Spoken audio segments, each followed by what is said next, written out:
शिव पुराण शतरुद्र संहिता अध्याय 30वां। भगवान शिव का अवधूतेश्वर अवतार।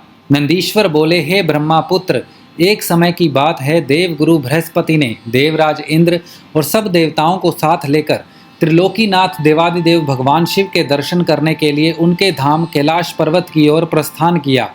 देवराज इंद्र की परीक्षा लेने के लिए महान लीलाधारी भगवान शिव ने भयंकर अवधूत का रूप धारण किया। अग्नि के तेज से प्रज्वलित विशाल काय वे पुरुष बीच रास्ते में ही विराजमान हो गए। बृहस्पति जी के साथ इंद्र व अन्य देवता अद्भुत विशाल काय आकार वाले पुरुष को अपने मार्ग में बैठा देखकर आश्चर्यचकित हो गए। इंद्रदेव क्रोधित हो उठे, वे भी भगवान शिव को नहीं पहचान सके। वे पूछने लगे, तुम कौन हो, तुम्हारा क्या नाम है और तुम कहाँ से आ रहे हो, मुझे जल्दी से बताओ। भगवान शिव क्या अपने स्थान पर ही विराजमान हैं या फिर कहीं गए हुए हैं? मैं देवगुरु व अन्य देवताओं के साथ कल्याणकारी परमेश्वर के दर्शनों के लिए आया हूँ। उनकी ऐसी बातें और प्रश्नों को सुनकर भी अवधूत रूप धारण किए शिवजी ने कोई उत्तर नहीं दिया। देवराज ने दोबारा पूछा, शिवजी फिर भी चुप रहे। देवराज इंद्र के बार बार पूछने पर भी महायोगी शिवजी कुछ नहीं बोले।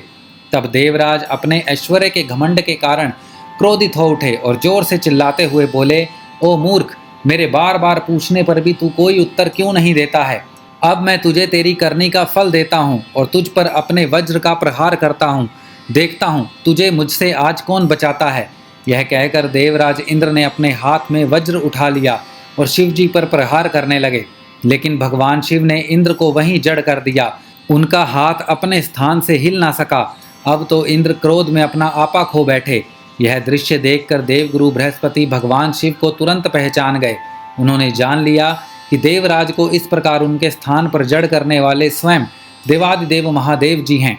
वे हाथ जोड़कर भगवान शिव की स्तुति करने लगे। फिर उन्होंने शिव जी से देवराज इंद्र के अपराध को क्षमा करने की प्रार्थना की।